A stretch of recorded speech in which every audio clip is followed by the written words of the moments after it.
If you ever feel stuck in trauma or like you've been healing for a while, but you keep falling back into the old ways of thinking, don't feel discouraged. It's normal. The trauma responses of fight, flight, freeze, and fawn are the natural default responses of the human body. In fact, all animals respond in fight, flight, freeze. It's just programmed into us. It is instinct. So if you're in a distressing event, you need to be able to jump into fight or flight. You need to be able to run away, strike back. It keeps you safe, okay? But those are for extreme circumstances. What happens to us when we've gone through complex trauma is over the years of being in so many or so much extreme circumstance, we've defaulted to adapting these trauma responses as a part of our personality. Again, it is the default instinctual state of the human. You're not wrong or broken for having trauma responses. You're not crazy. The problem is just that you need to learn a more adaptive response to everyday life circumstances, issues at work, issues in your relationships, instead of defaulting back to what you used to use, perhaps as a child or when you were going through those traumatic situations. So we don't want to use fight, flight, freeze, and fawn, which ends up showing itself as people-pleasing in our everyday life, in our relationships. We need something more adaptive, something higher. So what is that exactly? And how do we break out of that so we can stop being stuck and stop feeling like we keep falling back into the old way of doing things? Well, you have to tap into the power of the conscious mind. And as you do this, you'll recognize there is a separation between what your body wants to do, which is to scream or to fight or to flight, and what you are capable of doing as the conscious mind, which is to separate from that, and you can actually hold the body still despite the urgings of the body itself or of the subconscious mind. So you can consciously decide, no, I'm not going to fight. I'm not going to open my mouth. I won't say a word right now. I have the ability to hold firm, to hold calm, and to do nothing. This is deliberation, superior to freeze response. It's taking a moment to pause, a moment to think.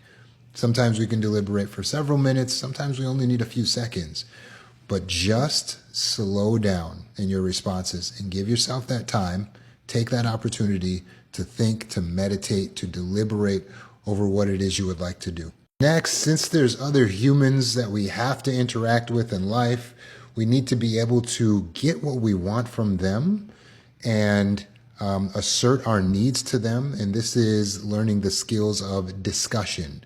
The skills of discussion allows us to interact with people in a way that allows us to negotiate. If you don't have the skills of discussion, you don't know how to negotiate for your needs and wants, and you'll become overwhelmed and dysregulated by the idea of relationships and conflict, and then you'll just keep getting triggered again and again and again in a perpetual cycle. So you need the actual skills of discussion. It involves being assertive, but also the ability to negotiate, to make sure the other team's getting what they want. The other party matters as well, which brings us to deference. The skill of deference is understanding when to yield back and allow the other party to have the floor, to have their say, to have what they want, not going as far as fawning, because fawn response is just to have no boundaries, no representation of yourself, no self-advocacy, but just in a moderate way to be able to step back and defer. Hey, you lead. Hey, let's do it your way. Okay, let's do what you want. Let's get what you wanted. And that way, when you defer, also involves showing respect for authority. You avoid a lot of conflict. It creates, it's like a lubricant on the gears that would grind one another and allows them to work together smoothly without creating too much friction. It's a skill. Finally, you need to know how to disconnect. The reason why all trauma survivors have trauma, especially complex, is because there was a toxic person in their life or toxic people. When you can't disconnect from that toxicity or from that toxic person or those toxic people, then you're going to stay in perpetual trauma. And I understand there's some trauma that wasn't directly from a toxic person, but even in those cases, thinking about what happened again and again and again, is still keeping you stuck in that toxicity. Like if your fiance died in a car accident, but it can become a toxic thought to you to keep thinking again and again how unfair that was, what happened to them, and so on.